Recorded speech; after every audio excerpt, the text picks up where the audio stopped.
आज की कहानी में हम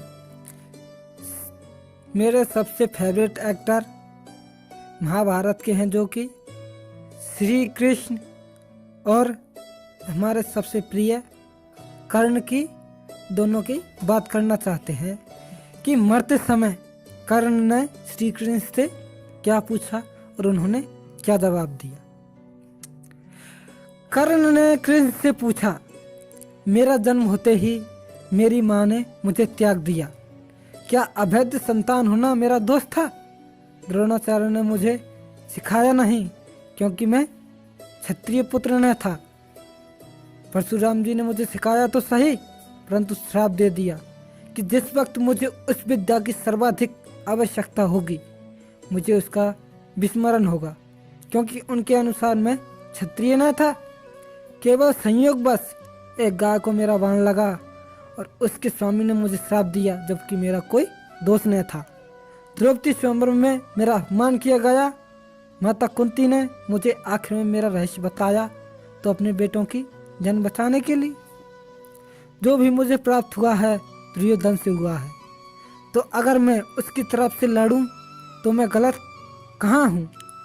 श्री कृष्ण ने उत्तर दिया, कर्ण, मेरा जन्म कारागार में हुआ।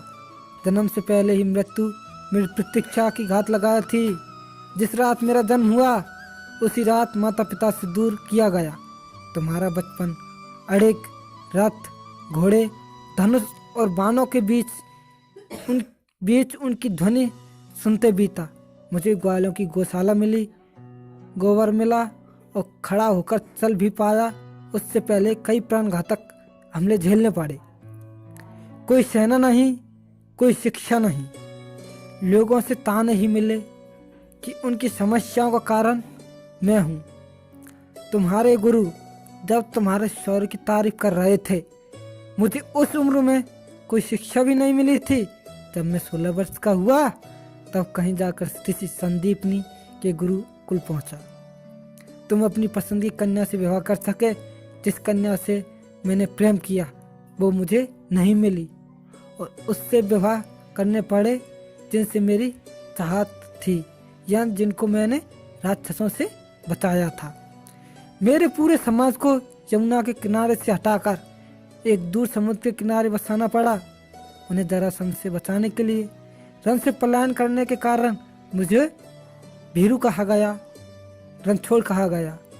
अगर दुर्योधन युद्ध जीतता है तो तुम्हें बहुत श्रेय मिलेगा। धर्मराज अगर जीतता है तो मुझे क्या मिलेगा?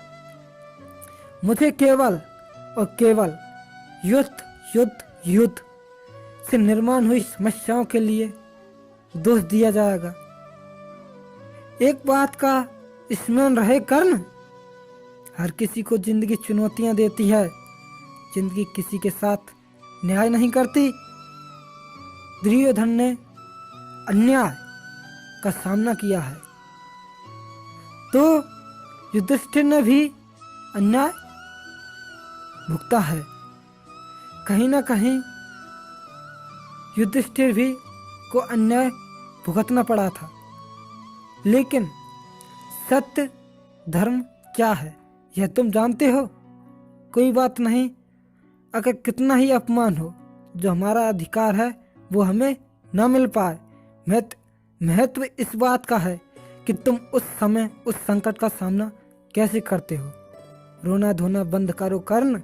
जिंदगी न्याय नहीं करती, इसका मतलब यह नहीं होता कि तुम्हें अधर्म के पथ पर चलने की अनुमति रहे। इसलिए हमेशा अधर्म को छोड़कर धर्म के रास्ते पर चलना चाहिए कर्ण। ये बात संपूर्ण बात है श्री कृष्ण ने अर्जुन को मरते समय बताई थी, जो कि उसके सवाल से उनका मन संतुष्ट हुआ।